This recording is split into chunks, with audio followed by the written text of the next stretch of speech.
Hi, and welcome to episode 40 of Trail Talk. I'm Jam. I'm Jobs. And we don't waste any time.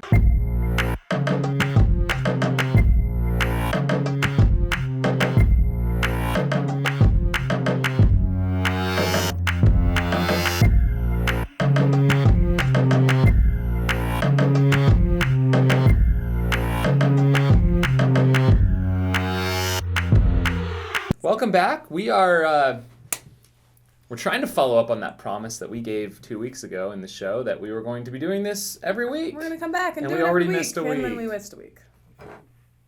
But we're back. Okay. I'm on my third cup of coffee for the day, and we're doing this early and randomly. So welcome to those of you live viewers who are here with us. You are in for a treat today. Hello. We've got Instagram. Hello. Hello. And Facebook. Hello. Hello. So welcome, and as always, please just type your questions. Type your questions down below for us, Q&A. Topics today, we're talking about Mogollon Monster. We're going to have a special guest. Upcoming October events for Aravaipa running. There's some big ones on the calendar. Touch and announce the Berkeley Million on Trail Talk. I've already announced it on the Run Steep vlogs. And then Q&A. So if you have questions about any of those topics or beyond, please feel free to comment and question below. Starting off, let's talk about the Mogollon Monster. This happened this weekend. Last weekend. This last weekend, something like that. And it was. How was it? How was it for you? How was it for you? It was good. It was great. I thought it was. I've heard nothing but positive things, and it's a beast of a race. But I think we did really well, and all the runners did really well. We had a really actually good finish rate. We had over 50 finishers and like 70 starters, so that was really great. It was like a 75 or 80% finish rate for the 100 mile. Which is amazing. We had 4 sub-24 finishers, which is the highest, I think, ever. Well, there was only 3 previously in total. Yeah. So 4 in 1 year. So 4 in 1 year. People are getting stronger, I'm telling you. Pretty awesome. And then, Versteeg broke course record. Yep. So, I mean, just a lot of really good, exciting things. This was our first full year directing it, I feel like. Last year we kind of saved it from the ashes. Yeah. We took it over after they announced it was canceled, and then we had to revive it, and that hurt the race. Previously they had maybe 75 entrants the year before, and then we went to last year 37. We had 40, maybe 40. We started less than 40. Yeah. So it was a lot of work for a handful of people, which there's nothing wrong with that, but we want to share. But logistically, it's a difficult race. There's a lot of remote locations. The terrain itself is extremely difficult. Weather can always be a factor, and a little unpredictable. One of the most interesting things, just working with even our medical and volunteers this year, is that people don't understand between the bottom of the rim and the top of the rim how long it takes to drive around this. I mean, this is the edge of the Colorado Plateau, the Mogollon Rim, and it's like a 1,500-foot vertical cliff. There are no roads that go up this thing for probably close to 60, 70 miles, I think, on each end. So you either have to drive up the west side through all the way around Pine and Strawberry, or the east side past Christopher Creek. It's a long ways around. There's roads that run along the top of the rim and the bottom of the rim, but only trails connected. And those are the trails that you're running on, but you can't just oh, hey, we need some extra supplies on the top of the rim. Can you come from Washington Park and go? No. It's a 2-hour journey. To Houston Brothers, from Houston Brothers to Washington Park, it's a 3.5-hour drive. Something like that. Yeah. It's or you can run it in 6 miles on the course. Correct. So if you run it, you will hit that before anyone drives. Way faster on foot than it is in car, which is pretty interesting. Yeah. But we also introduced a 105K option this year, as well as a 35K option. Yeah. And we got a handful of people. We did introduce those pretty recently, so I think we'll take a full year to see the effect of that. I could see those ones. We had about 50 people start. Yeah, 50 people start the 35K, and I mean, it was no joke with a 35K. Everybody who completed it came by and said, yeah, that was extremely tough. I went out to Geronimo to meet a lot of the runners halfway, and even at the halfway point, they're like, this race is no joke. It's the toughest part of the 100-mile. It's the beginning and the end. Yeah. And people are like, I don't know how the 100-milers do it. Yeah. So yeah. That was pretty fun. And then everybody in the 105K, if they finish, then they get to qualify for the 100-mile next year, which is really pretty rad. So, yeah, there's basically like now there's a path towards the 100-mile if you're not ready for it. Do that 35K next year, do that 105K, and then year 3, get that 100-miler done. Yeah. Why not? Do it. So it was a lot of fun. And someone who was very key and integral in the creation of this race now also works for us and also ran his first 100-miler this weekend, and we want to bring him in. So we're going to do that real quick. Hey, everybody. All right, so we've got Noah here. We're going to be really... Yeah, we're tight here. It's the closest we've ever You been. can see my shirt with the green screen. Oh, yeah. That's gonna be amazing. That's going to be a problem. We're sorry for all of you who are tuning in later. So Noah, tell us a little bit about how Mogollon came about between you and Jeremy, and let's start there. Okay, so the beginning of the Monster. Monster. What's the history of the Monster? Where did this race come from? Basically started going up on the Mogollon Rim and running, and I think pretty quickly Jeremy was like, okay, we need to have a 100-mile race up here. That was a couple years into him running quite a bit of trails.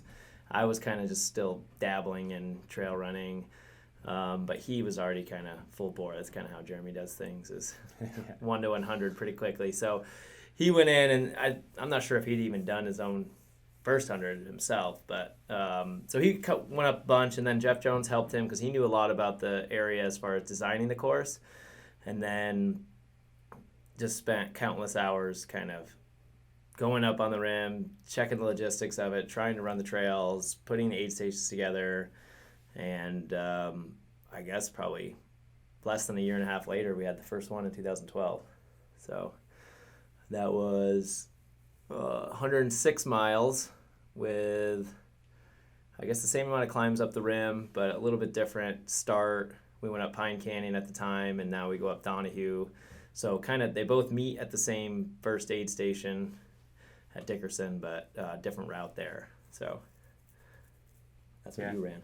That's what I ran. I ran the very first edition. And you won it. Yeah. Yeah, I was the won, first, sub 24. First finisher.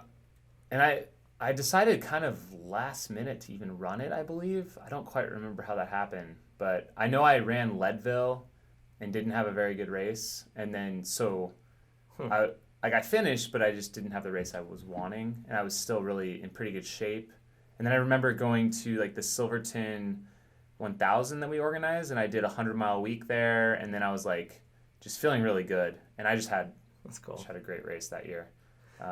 Really, I mean, I think you won by 6 hours. 6-hour win, and then was back down in Phoenix directing Javelina night race, so it's a good time. Yeah, I went like immediately back down. But the other thing too that was weird was a 10 a.m. start on Friday. Oh, that's right. Yeah, and that was different because I think we modeled that after Cascade is what we were thinking, because he had done Cascade Crest, so we're like, well, 10 a.m. kind of worked well for that because we were finishing at 2 o'clock in the afternoon the next day, or somewhere in there, like 1 to 4 or something. I can't remember exactly. So it was cool because people were hanging out, and then so we were thinking that, but then it ended up being not a great time to start the Monster. It's almost better to have the way it is now, where like the winners finish in the dark, but then the majority of runners who finish before it gets dark again. Mm-hmm. Yeah. I think if you had, did you have the 36-hour cutoff the first year too? Yeah, but so that would mean a 10 p.m. finish time for the last guys. So they're back in the dark again for hours, which is kind of brutal. That's right. Yeah, that was another thing. Yeah, yeah, it's much easier now where people are done before the. Yeah. So tell us about, because Aravaipa was able to kind of take over the race last year. I mean, now you work for us as well, which you were involved with a lot of the behind the scenes this year, but then also running your first 100-miler. How's that experience? It's kind of crazy how it all kind of came full circle on that, where last year Jeremy was like, okay, can't dedicate enough time between kids and job and everything and trying to put on this race the way it should be put on. And then I think you approached him like, hey, we can't let this die. And so, which worked out great, because then even though it was lower last year and stuff, it kept it going, I think. And then it kept the Hard Rock qualifier going. And then this year, I think, was a pretty big success. I think hopefully and we added the 2 distances so people can kind of experience the course without having to have a 100-mile run in. You can run a 20-mile run or 22 miles and then a 60-mile 105K. So I think that made a big difference too. But it was pretty cool to be able to come back on the 6th year and have Jeremy come out, and we both got to run the 100 miles together. And miraculously, we ran all 100 miles together. That's cool. How did the race Pretty play out crazy. for you? What was your guys' strategy, and did that work? And did you have a good race, in your opinion? Yeah, it worked surprisingly well. Again, it was one of those, definitely the week of, super nervous with waking up like, wow, I feel like I should be running and training more and stuff, and like then having those feelings of being undertrained and wondering what's going to happen on the back 50, because that most I'd ever run was like 53 miles. So, and all I heard from those miles like 60 to 80 was mostly just horror stories of people saying puking and everything you can imagine but enjoying themselves on the trail. So we kind of had a plan of we'll only run downhill and never run a hill up, and then flats kind of play it by ear. Like if it seems like a good runnable flat, we'll run it. If we want to walk it, we'll walk it. And we stuck to that pretty much at least until Washington Park at mile 78. And then on the way back, then we kind of were like, okay, we can run a little bit more because we're still okay. And it worked. Like we were hoping to finish by 2. And then as we went through the night, we're kind of leaning closer towards noon. And everybody that, Jeremy and I, and then there's a couple other runners we picked up on course just to get through the night. They wanted to run with us, and everybody was able to stay together. And so we ended up finishing before noon, and we were able to run from mile 1 to mile 100 just by doing that downhills and never, trying to keep everything under 20 minutes running and then never running up hills. Under 20 minutes hiking, I should say, not running. So, Cool. went good. Would you do I was another happy. 100-miler, you think? Too early to ask This that is question? definitely the question I get a Yeah. lot. Right afterwards, too. Everybody's like, Everyone's like, do "Do another one?" And I wasn't sure, because there was points late in the race where I was like, wow, this is far. This is just this is 12 hours of nighttime in September. Right now it's almost 12 hours in the dark, so you're just looking at a It's tree. never going to get light. Yeah, and it felt like that. And then it's still okay, we're under 40 miles, but then it's we're still 10 hours from here. It's because normally, so it's just time-wise, it's oh my gosh, this is going to take forever. But I think because it went well, I feel like, I might, if I could find a really cool one to do, I think I would travel and maybe do another one. Yeah, so. Awesome. Any other questions? No. Okay. Cool. Thanks for joining us. Yeah. All right, guys. Thank you. Thanks, Noah. All right, next up, we're going to talk about upcoming October events. So first up, our next race on the calendar is Flagstaff Sky Race. Mm-hmm. This is the finale for the U.S. Skyrunner Series, and I just love Flagstaff, number 1. And it's so pretty during this time of year, too. We're going to get the fall colors probably. It's going to be amazing. We might get snow. It's definitely possible. Really? A couple years ago, the day after the race, when it was on October 1st, there was 6 inches of snow at the high point of the course. That's awesome. So That's one so of cool. these years, and because we moved it a week back because of the dates, Yeah. this might be the year, which will be, I think, really cool for the runners. If it snows, I'll do the VK. You'll do the VK. I'll climb up in the snow. That That's sounds awesome. like a blast. So we're heading up. I guess not this week, but next week. Next weekend. No, wait. Right? No, it's 3 weeks away. No, it's not. Yeah. Not because this weekend's the 23rd, then the 30th, then the 7th. So, yeah, we got a little bit of time, which is nice. Gosh, Nice we little have break. all this But right after that is time. right after Flag Sky Race, we go Yeah. right into the launch of our Fall Desert Runner Trail series, which is we're coming back to Phoenix in the daytime. Yep. We had to not run ultramarathons in the summer in Phoenix because we are not during trying the to be day. smart. But anyways, that is a really cool point-to-point race. 50K and 24K are both point-to-point. starting at Lake Pleasant, finishing at Cave Creek Regional Park. Yeah. Just really typical Sonoran desert terrain. Pretty. The first half is pretty flat. The second half is really hilly, and it's really fun. It's a fun course, and there's a lot of other things going on. We've got shorter distances, 5K, 11K, and then we also have night races. Yep. And we hope some of you guys are going to be doubling up for those. We have a double down medal that's happening again, just like we did earlier in the summer with Big the Pine. Flagstaff Extreme Big Pine and Blackout. So you'll be able to earn those double down medals if you do any distance in the morning and any distance in the evening. So it's also kind of a great way to train. Yeah. If you're doing a longer race or a 100-miler, you get that morning run in, you have a little break, and you do that evening night run. Like shakeout, yeah. Yeah, so it's it's a pretty good time. And it's just a lot of fun. It's fun. And Energy is fun. It's fun too because a lot of our night races in the summer are just so hot. It's nice to have, like, you get that cool weather in the evening out in the mountains, and it's just really, really nice out there. It's all dark again, so that's going to be fun. And then finally is the Javelina 100, kicking off at the end of the month of October, the 28th. This is one of the largest 100-mile foot races in North America, second, I believe, just to Leadville. Second to Leadville. We are expecting between the 100-mile, 100K, 900 runners. Lots of campers. Hoka is on board in a big way this year, which we're excited for. Yeah. They're going to be activating a lot of really cool things. Something kind of new this year, too, is our packet pickup location. Yep. New is Expo, at Puesta del Sol, which is it's associated with our host hotel, but it is a different venue, and it is a really, really neat outdoor, outdoor. Yeah, it's like a Wild venue. West, old ranch saloons. There is like fire pits. We're going to have a film festival. We're going to have athlete meet and greets. We're going to have athlete-themed drinks. Yep. So Food be vendors, sure, if you're coming to everything, Javelina 100, come out to Puesta del Sol on Friday from 10 a.m. to 6 p.m. and then stay for that film festival if you're not running. Yeah, make a day of it. Yeah, come out, make a day. There's also horseback riding available. Horseback riding, segways, these like green zebras, which is zebras, like a ATV. It's like a cart. You can just drive through the desert. Yeah. I think we're going to get a group run going. So pretty much come out there. We've got some food trucks in the afternoon. Come out, get some food. Beautiful area to hang out, meet, talk with other runners, kind of mill around in a little bit more of a relaxed setting versus the conference room at the hotel that we've used in the past. So it should really... We want you guys to come and stay. Yeah, we really have a lot of cool things planned. So kind of like, please come and bring all your family and friends and have a freaking blast. Yeah, please. And drink the Chasing Walmsley drink and and the Magda Bomb. The Magda Bomb. We'll be doing some shots probably. Well, I don't know if I will be because I'm working, but you guys enjoy it. Let's talk about our upcoming events. Because, you just signed up for a 100-mile race and, like, tons of other stuff that you haven't even told me everything about. Yeah, so what do you got? You even want to talk about that right now? I can. Let's do it. Okay.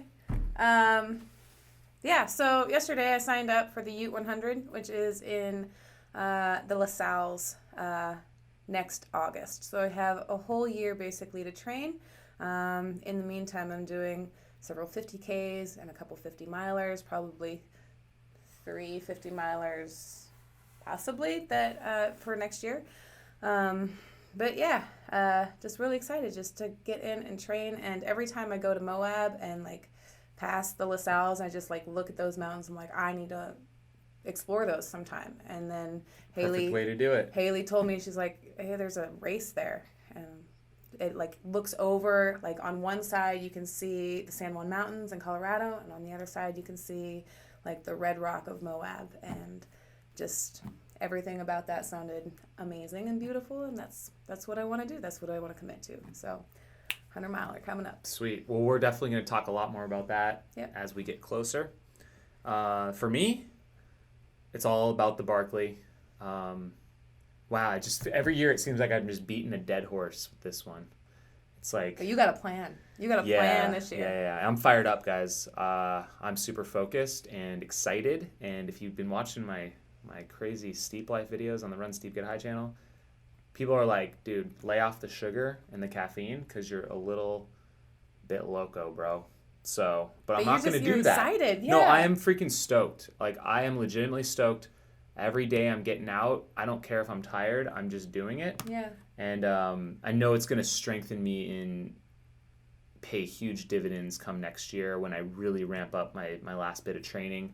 So if you guys want to follow along, I've gone daily with my videos, and we haven't caught up on the edits, but this shit's daily now. Yeah. So that's crazy. But we're trying to drop like 2 videos a day until we get caught up to like current times, and then we're gonna try and get them out every day. Sometimes there might be like a 1 or 2 day lag with just if I'm traveling and can't get the edit all put together.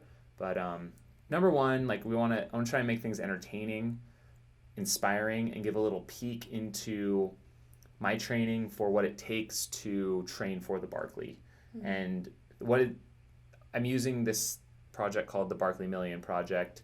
Basically, my goal is to climb 1 million feet of vertical in between this year, 2017's Berkeley, and 2018's Berkeley, not including any miles or vert climbed at those races. So after this year's Berkeley, before this next year's Berkeley, sandwich that in, 1 million feet. Currently, I think I'm at like 270 or something. 270? 270,000. And I've got 6 months in 2 weeks. So I am not close to half even. Like if I was on par, I'd be almost at 500,000 right now. Well, I'm not there, but it's going to be back-ended. A lot going on in February. And you have this all like kind of sectioned out like on your blog, correct? So it's on my personal website, jamelcurry.com/BerkeleyMillion. You can check that out. I've got, right now it's a very simple web page. I just wanted people a way to follow along. But I've got my projected goals per week listed out. So like I've planned this out all the way through next April, what it takes each week to get me there. Mm-hmm. And it's not the same every week. It goes in cycles because my life goes in cycles. And I know that come Javelina 100 at the end of October and come across the years at the end of December, those are going to be tough periods where I'm going to need to do less. Yep. And in between, I have a little more time and I can peak. And I think it's good to peak too and have these like rhythmic cycles of you do more and then you're kind of like back down for a couple weeks and then you do more and you back down for a couple weeks. And then once ATY is over, it's going to be ramped up, sustain, and then taper down for the race. Cool. But I think by then, having 2 to 3 cycles this fall, I'll be ready for that volume come April. So that's something to look forward to. And if you want to check out those videos, you can go over there, kind of see where I'm at. Hopefully we do some crazy stuff. And then what else? Oh, you can also follow it on Strava as well. You can see what's going on there. So we want to jump into Q&A with you guys. I know that was kind of a lot to pack in, but feel free to ask the questions. We're going to pull these phone screens closer, and feel free to drop a line here. Hopefully this is working still. So on Instagram, let's see if we have any questions. Cool. Chad and Chard. Hi, Chad. Great timing. Just finished a Forest Park run in Portland. Perfect. Chad will actually be joining us later this year. Yep. Good to see you here. He's one of our latest event crew hires. And yeah, I think we mentioned that in the show, last time. I think so. That we're hiring, and we actually got a bunch of great new staff. Yeah. So, but as always, if you are still interested in applying, I think we're still looking for people for our event crew. So go check out aravaiparunning.com/jobs, I believe. Yep. Mark in Phoenix says hi. Demon Runner, greetings from the Netherlands. Welcome. Very cool. Yeah, Chad's asking if he should watch this while driving. We can't recommend that. Ooh. Other people are also driving. Stop it. Don't drive and live? Does that make sense? John Meru asks, did the course change help with the sub 24-hour times? I think... Probably. Well, I think yes and no. Yes, they helped make the times faster, but I think those top 3 were legit. Maybe, I don't know what the time difference is. Maybe, I don't think it's more than an hour, The distance is the same, and there are still the same amount of climbs as there would have been. The trail is probably more technical on the Myrtle. The Myrtle and the High Line. So I would say I think it helped a little bit, but you can't explain all of it. Right. Not all 4 would be. Maybe 1 would be affected by that. Those guys who pushed 1, 2, 3, really, really ran the whole thing. It's pretty Got a cool. couple people. The Ute 100 looks awesome. Yay. They're cheering you on. Loving her shirt. My shirt? Yeah, well, I'm not a her, am I? What? I don't know. Okay. Yeah, no, we got a couple comments about the shirts. This gear, some fresh gear. We've also got these Yeah. hats, guys. These are available at runsteep.com. You can check them out. Yep. And once this stuff sells out, like that's it. We're not restocking it. We're moving on to some new designs. So Yeah. if you like what you see, you might want to get it. You might want to get it now. All I exclusive. believe we're gonna have Limited time. whatever leftovers of this stock at Javelina 100, but I don't know if it'll be left by then. But we're Yeah. probably gonna try and sell it out at Javelina. We've got Andrew Dici. Aravaipa's Mogollon Monster was by far one of the best events I've ever volunteered for. You guys are incredible, and thank you for the experience. Awesome. Thank you, Andrew. Thank you, and Andrew. you're awesome for volunteering. Yeah. Seriously. He came and did like an amazing shift. And that was like made my day. Awesome. Any of you other guys on Instagram, be sure to leave your comments below. We will answer any of your questions right now having to do with anything we talked about or anything else you want to know. So please just comment below, and we're going to go over to Facebook. Okay. Wade says what 30Ks are happening in October. And we just touched on those. So Flagstaff Sky Race actually has a 39K. And I believe Cave Creek Thriller has a Cave- 24K. Cave Creek So Thriller they're has kind a of like a 24K. little above and below. Yep. And then November, we're looking towards the Pass Mountain 25K. Richard Mendez says that Mogollon Monster 35K was the toughest of his life. Legs are still wrecked. Yes. Awesome, dude. Love it. I think I just heard Noah laugh in the other room. Carmen says hola desde España. Hey, cool, from Spain, right? Jesse Ellis selfie mode on the phone or rear view mirror shirts. Yeah, we have special edition backwards printed shirts. Mm-hmm. And then Jesse Ellis also says, you looked incredible at 93, Noah. Noah, you looked incredible at 93. Who said that? Jesse Ellis. I think he was in the 35K running. He was, yeah. Nick Ackerman says, Jube signed up for 100? Question? And I did. Yes, you did. Feels like that.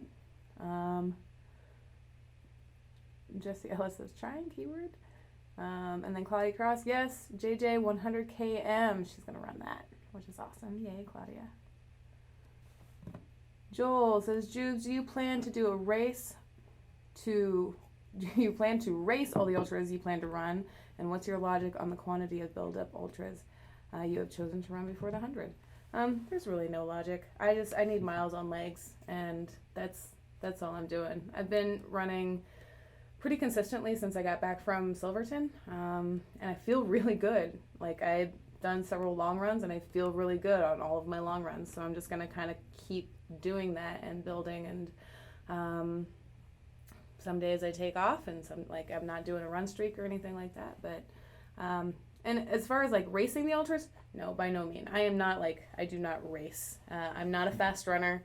Jan knows this. My goal is always to ever, like, just to finish. I got into running not really to be competitive, but just because I appreciate the trails and I appreciate the places that I get to be and run and experience. So for me, it's all about the experience. And Jason Han, Jamil, are you certain of the Berkeley place, or do you still have to apply with your letter? So do you have to apply every year, or are you like... No, no, not guaranteed. The only guaranteed, I believe, are the two people that just won the Berkeley Fall Classic. So I still have to apply, and I'm not in yet. So I'm assuming I'm in. Okay.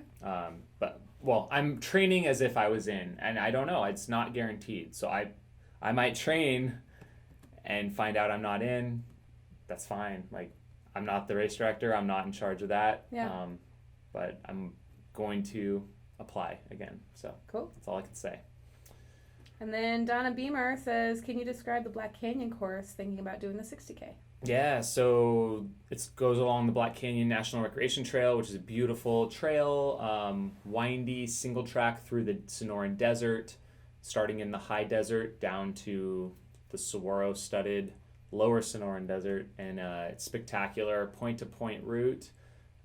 You'll be going through a couple creek crossings most likely, and just kind of you start along a mesa and then drop down, and then you're kind of rolling through the hills, and it's really great. The 100K continues through multiple sets of the Black Canyon and dumps out near Phoenix. So both races are incredible. We have some training runs coming up. I don't know, are those on the calendar already? I believe we need to still put We just them need on to, Facebook. We're going to put some Facebook events out, but Yep. these will be happening November, December, January. So stay tuned for those if you want to, if you're close by and you can check them out. Otherwise, we just highly recommend either of those races. They're both amazing. So we got some more over on Instagram here. Thank you guys all for these awesome questions. Wow, some really good ones coming through. Jane Meru, the new venue for Javelina 100 sounds great. A true party in the desert. So that's just for the packet pickup. Just want to be clear about that. The actual race is the same location as last year. Someone says, save me a hat for Javelina. All right, we will hopefully have some left. I can't make any promises, but we will have probably some other new hats if this one is sold out by then. We had 150 of these ones, so like I said, I think they're starting to go pretty quick right now on the website. So check them out. Otherwise, hopefully we'll have some new ones soon. Mark Weening, Jamil will be back at UTMB next year. This year I was a little bit negative leaving there, and I was like, I'm never coming back here, but I will probably be back. And if I am, I was thinking about doing PTL. Right now I just don't want to think about anything but Berkeley, honestly. Yeah. Had a chance to sign up for Boston Marathon. I qualified. I did not sign up. I just want it to be singularly focused. Raising Area Snow, thank you guys for everything. What you do is amazing. Thank you very much. Just Run Fuller, I'm pumped I made it to one of these live. Sweet, welcome. Cool. Ask us your questions. Joey Bear, Jubes, will you be filming any of your train up to your 100-miler? I think I should maybe start doing that. I'm not like I'm on Strava, but I don't wear watches when I run, so I don't know. Like I've never really recorded any of my runs. But you're on Snapchat a lot. I am on Snapchat. Like So if there- you guys like, want to if you- follow me on If you want to Snapchat, add her on Snapchat, is it Happy Jubilee? I don't know actually. Okay, she's going to look into this, but I would say follow her on Snapchat if you want. Because I do stories, and I know it's like a back and forth between Instagram and Snapchat, but you'll find me on Snapchat more than anything. So it's just my name, Jubilee Page. Jubilee Page, check her out on Snapchat. She's a master. So I do all the funny filters and things. So there would definitely be probably stuff on there to follow you, Probably. and maybe more video. Who knows? Yeah. Okay. Yeah. I don't know. That's how I communicate. Micro Runner 505. What is the oldest person you have seen finish 100? I think mid 70s. We've had some of those. Has before. it? We had anybody in our 80s. No. No. Finish 100? Maybe in a 6-day race, Oh, okay. but not in a normal 100. I think maybe 75. Okay, I was gonna say Joe Dana did well over 100 last year during ATY. There's a guy who's in his 90s, I think 96, who runs the Mohican 100. /50. Okay, maybe the 50. I have never heard of a 90 plus year old doing a 100-mile race. Correct me if I'm wrong, people, but I've not heard of that I yet. think the first time I saw Javelina. Anyone know the somebody was latest? 78. Yeah, the latest on Laz's walk. I don't know. I don't have any more updates on that. We'll keep an eye out. It's not till next summer. So, what's your plan B race if you don't get into Barclays? There is no plan B.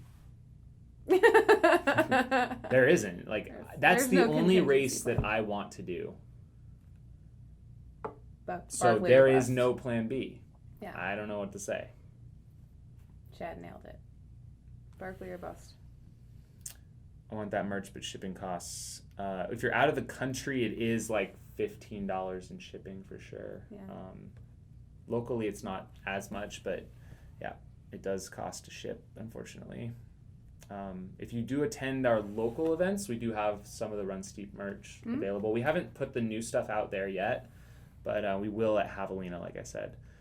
Just Run Fuller, is Pass Mountain good for my first ultra? I've noticed the high finish rate and wanted to know your opinion.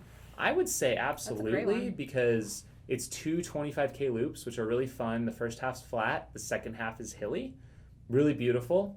And the nice thing about that is you get to see the loop once, so you kind of know what you're in for on the second loop. Yeah. And just a nice rhythm and flow to it. So And we have a 9-hour cutoff, so you have, I think, plenty Really of nice. time as Yeah. well. Any intel on Camille Herron, and what if anything she posts her training? What is anything she posts her training on? I am not aware of where she posts her training. I don't know. Do you know? I don't. I know she dropped out of Western and Leadville this year. Yes. Are we allowed to say? Did you hear about that? She did an inquiry for Desert Solstice. Oh. So I don't know if I'm allowed to announce this, but But I you guess heard we're it here gonna first. do it. She might be running Desert Solstice this year, which would be really Which would exciting. be really great and fun. I feel 96 after a 100 miler. Run Steve's. Steves. Grind Palm, I got a black cap sent to Sweden. Not cheap, but damn, what a looker. Thank you so Nice. much for the support. Tag us. Wear it and tag us. I want to see it. There will be my backup if I do not qualify to the NCAA XC Nationals like the past 2 years. Oh, for the Pass Mountain. Awesome. Cool. Marathon 07. Jubilee, congrats on your pictures published on REI. Is photography a hobby or another career for you? It's mostly been always a hobby. I've been taking photographs since I was little and studied it a little bit in college and worked for several newspapers and wanted to do editing, photo journalism, and just kind of have continued on with the hobby and kind of grown in it. So it was very exciting. I was really stoked to be a part of that with Morgan, and really cool. You gotta give a shout out. Happy Jubilee at Instagram. Yeah. Check it out. Post some of her photos there. Yep. Run Steeps. Are you running today? Yes. I have not yet run today, but I have to do 3,000 feet. Cool. And I don't have much time because I have my kid at 5 and it's 2:42. So I was gonna try and get 2,000 feet in, and then I was gonna hike with him actually for 1,000 feet of my that's tonight. awesome. So because I think it's starting to get a little bit cooler out. Yay. Let's do a few more of these Facebook, and then we got to wrap this up so I can go run. Richard Mendez says Black Canyon 100K training runs planned. Yes, they are. Yeah, stay and we will tuned go ahead to- and post those on Stay Facebook. tuned to Facebook. Yep. Like Black Canyon Ultras on Facebook, and we'll link the events over there. Ditto for Cave Creek course. It will be my first time. Miranda, that's awesome. Jonathan Krishival, loving the positive vibes you've been putting out on your vlogs. Excited to see the Berkeley Million go down. Yay. Yes. Very exciting. Have you tried the Solomon quiver that loads of runners had at UTMB? No, because I don't run with poles. Okay. Except Berkeley, and then they're always in my hands. Cool. That's it. Oh, yeah. Okay, we got a couple more. No excuses. Can you elaborate on your million goal?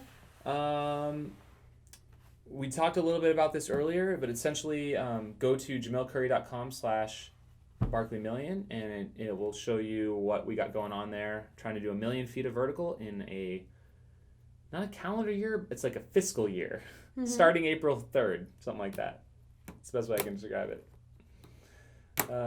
Thanks, guys, for tuning in this week for episode 40 of Trail Talk, and we will be back here again next week. Yes. And really, for real this time. Really for real. Not pulling your leg. Okay. Okay. We'll see you next week. Bye. Bye-bye.